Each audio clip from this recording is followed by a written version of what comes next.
नमस्कार किसान साथियों, स्वागत है आपका अपने इस यूट्यूब चैनल धरती पुत्र में। तो किसान साथियों, जैसा कि आपको पता है, वीडियो जो है अभी थोड़ी गैप लग रहा है वीडियो में। और गैप जो है वो इसलिए लग रहा है क्योंकि अभी जो है मैं वीडियो 3 दिन में 4 दिन में 3-3 4-4 दिन के अंतराल में जो है वीडियो में डालूँगा। तो आप इस चीज़ का ये मत सोचना कि वीडियो इतनी टाइम से आती है या फिर इतना टाइम बाद में वीडियो आती है। तो इसका कोई कारण है। तो किसान साथियों, इसमें यह है कि अभी मैं क्या साथ साथ में पढ़ाई कर रहा हूँ और घर पे पढ़ाई करता हूँ, तो थोड़ा बिजी है शेड्यूल। और बिजी रहने के कारण जो है मैं वीडियो 3-4 दिन के अंदर डालता हूँ। लेकिन जो भी इन्फॉर्मेशन मैं आपको दूंगा, बिल्कुल सही और सटीक इन्फॉर्मेशन आपको देने वाला हूँ। और जो भी खेतीबाड़ी से जुड़ी जानकारी होगी वो बिल्कुल अपने अनुभवों के आधार पर, और जो भी किसान साथी जो हैं मेरे साथ के, उनसे सारे किसान भाइयों से पूछ करके, और जो बात होती है, जो क्लियर बात होती है, जो कि आपको जानकारी देना ज़रूरी होता है, यानी कि जो आपके लिए लाभकारी होती है, वही जानकारी मैं आपके लिए यहाँ तक देता हूँ, वही जानकारी आपको साझा करता हूँ। तो चलिए बिना किसी देरी के, ये तो कारण था भाई कितनी लेट वीडियो आ रही है, लेट आ रही, गैप लग के, तो उसका ये कारण था। और अभी हम बात करने वाले हैं इस वीडियो में, वो वीडियो हम शुरू करते हैं। जानकारी क्या देने वाले हैं? तो किसान साथियों, जानकारी जो है वो यही जानकारी है कि जब आपकी जो गेहूं की फसल होती है, अभी गेहूं की फसल के अंदर आपको जो है जैसे बालियां निकल जाती हैं, तो बालियां निकल आती हैं, उसके बाद में आपको क्या देना चाहिए, क्या नहीं देना चाहिए, कौन सी आपको सावधानियां रखनी चाहिए। कभी कभी जो आपको नहीं पता होता है और उसका ज्ञान का अभाव होता है, भाई आपको जानकारी नहीं मिलती है, जानकारी के अभाव में आप कुछ ना कुछ गलती कर बैठते हो और उस गलती का खामियाजा आपको भुगतना पड़ता है। तो किसान साथियों, उसका जो है हम जिक्र करेंगे आज इस वीडियो के अंदर। तो सबसे पहली बात आती है आपकी कि जब आपकी बालियां निकल जाती हैं, तो बालियां निकलने के बाद में किसान साथियों आपको जो है क्या देना चाहिए, क्या नहीं देना चाहिए। एक तो किसान साथियों, आपको जो है जैसे बालियां निकल जाती हैं, निकलने के बाद में आपको जो है नाइट्रोजन कभी नहीं देना है, ये आपको विशेष ध्यान रखना है। नाइट्रोजन का मतलब यूरिया आपको जो है, जो आपने अब तक डाल लिया वो डाल लिया, जो यूरिया आपको देना था वो आप दे चुके हो। अब इसके बाद में आपको यूरिया बिल्कुल नहीं देना है, ये आपको विशेष ध्यान रखना है।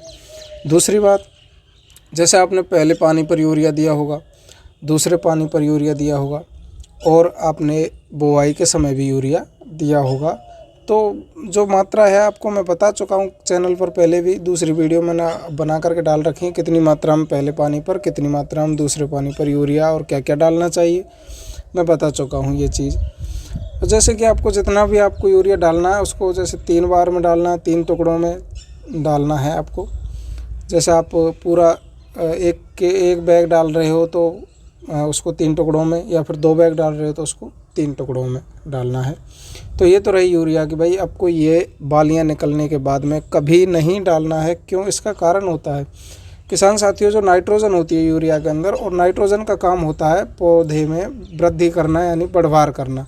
अब बढ़वार तो जितनी हो चुकी है, उसकी जितनी होनी थी वो अब होने के बाद में, बढ़वार के बाद में, अब अगर आप उसमें क्या है, फल फूल बन रहे हैं एक तरह से, तो फल बनते समय अगर आप उसमें बढ़वार की कोई चीज़ दोगे तो दोबारा से उसमें बढ़वार की प्रक्रिया शुरू होगी और फलों पर इसका असर पड़ेगा, और असर पड़ने के बाद में इसमें उत्पादन आपका निश्चित तौर पर कम निकलेगा, तो ये नुकसान आप कर बैठेंगे। तो ये जानकारी आपको विशेष ध्यान रखनी है। एक तो आपको नाइट्रोजन बिल्कुल नहीं डालना है, यानी कि यूरिया नहीं डालना है बालियाँ निकलने के बाद। दूसरी बात, आपको डालना क्या है भाई, कई बार बोलते हैं कि दूसरे पानी चल रहा है, दूसरे पानी के बाद में हम अगर बालियाँ निकल आई हैं, और या फिर दूसरे पानी के टाइम पर आपने जो 05234 होता है वो आपने डाला है या नहीं डाला है। तो भाई एक तो आपने पहले डाल दिया है, तो उसका इतना जो है बेनिफिट मिलेगा हालांकि, पर इतना नहीं मिलेगा। अब आप डालोगे तो बहुत ज़्यादा बेनिफिट मिलेगा। जो बालियाँ निकल जाती हैं, और बालियाँ निकलने के बाद में अगर आप डालते हो तो 100% आपको बेनिफिट 05234 के नाम से आता है उसका मिलेगा। दूसरी बात, आपको क्या डालना है बालियों के समय? बालियों के समय आपको उत्पादन का ध्यान रखना है, और उत्पादन किस पर निर्भर करता है कि आप, एक तो आपको कल्लों पर निर्भर करता है, कल्ले जितने ज़्यादा, फुटाव जितना ज़्यादा होगा उतने, तो वो तो मैं आपको बता चुका हूँ कल्ले कैसे ज़्यादा निकलेंगे, कैसे फुटाव आपका होना चाहिए।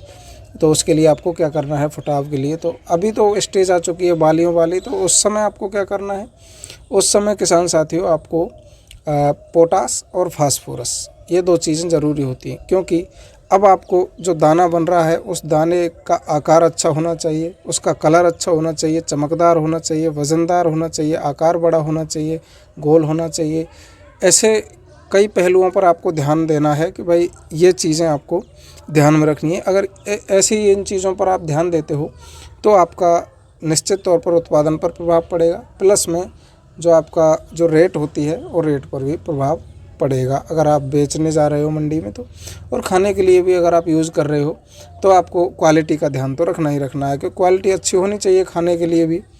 तो इसके लिए आपको फास्फोरस और पोटास दोनों चीज़ें ज़रूरी हैं। और बालियाँ निकलने के बाद में दूसरी बात होती है कि उस फसल को बचाव करना, यानी कि जैसे हवा चल जाती है या फिर तेज़ बारिश या किसी कारण से आपकी जो प्रॉब्लम आती है, यानी पौधा गिर जाता है, फसल आपकी बिछ जाती है खेत के अंदर बिल्कुल इस तरह से, तो भाई उससे भी बचाव करना है फसल का, नहीं तो नुकसान हो जाएगा आपका।